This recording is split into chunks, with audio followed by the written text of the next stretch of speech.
नमस्कार, आप देख रहे हैं युवा तक भारत समाचार।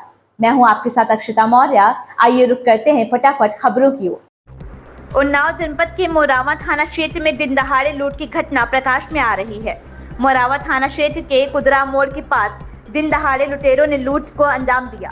पवन पुत्र मेवालाल ग्राम हीरा खेड़ा का रहने वाला है। पवन के परिजनों ने बताया कि 7 लाख रुपए लेकर सेंट्रल बैंक जा रहे थे, तभी लुटेरों ने पीछे से वार कर बैग छीनकर लूट को वारदात देकर फरार हो गए। मौके पर उन्नाव पुलिस अधीक्षक सहित मोरावा पुलिस थाना प्रभारी में पुलिस बल के साथ मौजूद रहे। आइए देखते हैं पवन के परिजन ने हमारे सहयोगी से क्या बताया। क्या नाम है आपका? कहाँ रहती हैं? हीरा खेड़ा। आपके साथ लूट हुई आपके पति के साथ? मेरे पति के साथ। कितने समय? 11 बजे के करीब। अच्छा, कहाँ से आ रहे थे वो? हीरा खेड़ा से आ रहे थे। और जा कहाँ रहे थे? Bank, central bank. अच्छा, कितना पैसा था करीब? 7 लाख। 7 लाख रुपया। तो जानकारी कैसे हुई आपको लूट की? आप भी साथ थी? हम साथ में नहीं थे, फोन यहाँ से गया है। अच्छा, तो उसके बाद फिर आपने पुलिस को सूचना दी? हमने पुलिस को सूचना दी है, बड़े वाले भैया हैं। तो क्या आपके पति को मारा भी है उन लोगों ने? हाँ, पीछे बाइक से मारा है। बाइक किससे थे लुटेरे? 2 लुटेरे थे। बाइकों से थे? 2 लुटेरे थे, पल्सर गाड़ी से या बाइक से।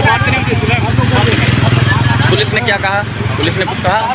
पुलिस ने नहीं, इस समय पुलिस ने क्या कहा आपसे? पुलिस ने जांच पड़ताल कर रहे हैं। ठीक।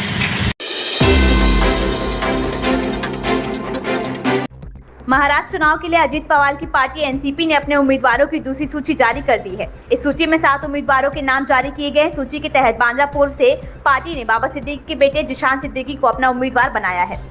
एनसीपी ने इस्लामपुर से निशिकांत पाटिल, अरुशक्ति नगर से सना मलिक को अपना उम्मीदवार बनाया है। गौरतलब है कि सना मलिक एनसीपी की दागी नेता नवाब मलिक की बेटी है। एनसीपी की इस लिस्ट में सहयोगी भारतीय जनता पार्टी के 2 पूर्व सांसदों का भी नाम है।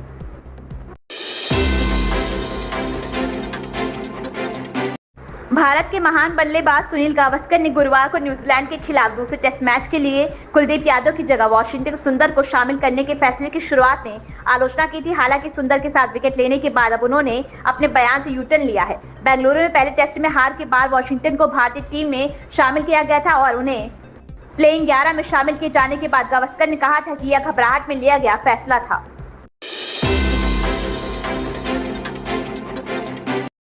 यूपी में उपचुनाव के लिए प्रत्याशियों की घोषणा होने के बाद मंत्री डॉक्टर संजय निषाद, उप मुख्यमंत्री ब्रजेश पाठक ने लखनऊ में संयुक्त रूप से प्रेस वार्ता को संबोधित किया। उन्होंने कहा कि हम देश व समाज के हित में सीटों की मांग नहीं करेंगे, मिलकर चुनाव लड़ेंगे। यूपी सरकार के मंत्री डॉक्टर संजय निषाद और उप मुख्यमंत्री ब्रजेश पाठक ने लखनऊ में संयुक्त रूप से प्रेस वार्ता को संबोधित किया। संजय निषाद ने कहा कि हमें एनडीए में सीट नहीं बल्कि जीत चाहिए।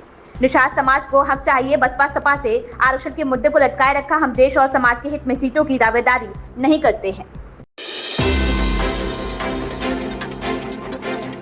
बैठक में एलजी ने शहर में वायु प्रदूषण के अतिरिक्त स्रोतों को कम करने का निर्देश दिया। साथ ही वाहनों से निकलने वाले उत्सर्जन सहित अन्य से होने वाले प्रदूषण के लिए भी दीर्घकालिक समाधान की बात कही है। इससे पहले एलजी ने एमसीडी और डीडीए को निर्देश दिया था कि वे धूल पैदा करने वाले सीएनडी कचरे, सूखी हुई घास को इकट्ठा करने और सड़क की धूल को साफ करने का काम मिशन मोड में शुरू करें। इसका परिणाम बेहतर मिले।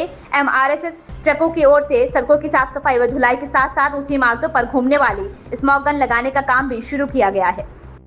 साथ ही अभी तक शहर में 160 ऊंची इमारतों पर ऐसी स्मॉग गन के साथ लगभग 300 एमआरएस ट्रक काम कर रहे हैं।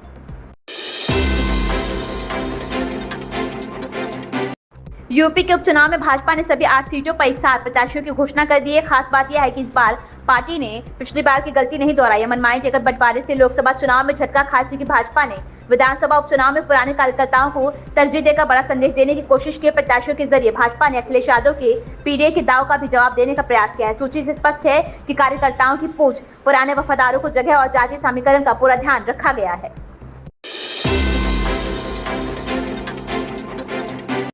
यूपी के उपचुनाव में सपा ने खुलकर पीडीए कार्ड चलाए। खास बात यह रही करहल सीट में तेज प्रताप यादव के अलावा किसी और यादव प्रत्याशी को टिकट नहीं दिया गया है। उपचुनाव में प्रत्याशियों के नाम के सारे पत्ते खोलने के साथ ही समाजवादी पार्टी ने साफ कर दिया कि पीडीए का नारा महज नारा ही नहीं बल्कि हकीकत है। सपा ने 9 में से 5 सीटों पर दलित और पिछड़ी जातियों से दिए हैं, जबकि 4 मुस्लिमों पर दाव है। इसके अलावा आधी से ज्यादा यानी 5 सीटें महिलाओं को देकर आधी आबादी को तरजीह दी है। सपा ने टिकट बांटने के मामले में सामान्य जाति को तरजीह नहीं दी है। यूपी के उपचुनाव में कांग्रेस के प्रत्याशी मैदान में नहीं होंगे। कांग्रेस प्रत्याशी ने उतारने का फैसला सोच समझी रणनीति के तहत कर रही है। समझिए पूरा मामला। प्रदेश की 9 विधानसभा सीटों पर हो रहे उपचुनाव में सपा और कांग्रेस के बीच गठबंधन का दावा किया जा रहा है, लेकिन असल में दिलों के मिलने पर संशय के बादल मंडराने लगे हैं। कांग्रेस के उपचुनाव नहीं लड़ने के फैसले से साफ है कि सपा से मिली 2 सीटों से पार्टी संतुष्ट नहीं थी। सीएम योगी आदित्यनाथ ने आने वाले दिनों में पड़ने वाले त्योहारों को देखते हुए प्रदेश की जनता को बड़ा तोहफा दिया है। प्रदेश में 28 अक्टूबर से 24 घंटे बिजली रहेगी। दिवाली और छठ सहित आने वाले प्रमुख त्योहारों को लेकर सीएम योगी आदित्यनाथ ने कई महत्वपूर्ण घोषणाएं की हैं। उन्होंने त्योहारों पर कानून व्यवस्था पर विशेष रूप से ध्यान देने की बात कही है। मुख्यमंत्री ने गुरुवार को आहूत प्रदेश स्तरीय बैठक में आगामी पर्व त्योहारों के सुचारू आयोजन, स्वच्छता, बेहतर कानून व्यवस्था आदि महत्वपूर्ण विषयों के संबंध में शासन प्रशासन के अधिकारियों को आवश्यक दिशा निर्देश दिए।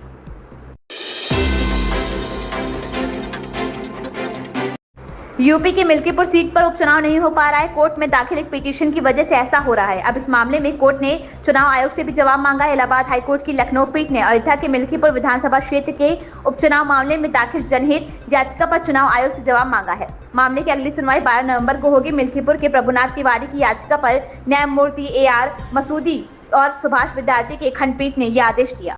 इन खबरों में बस इतना ही। बने रहिए युवा तक भारत समाचार के साथ।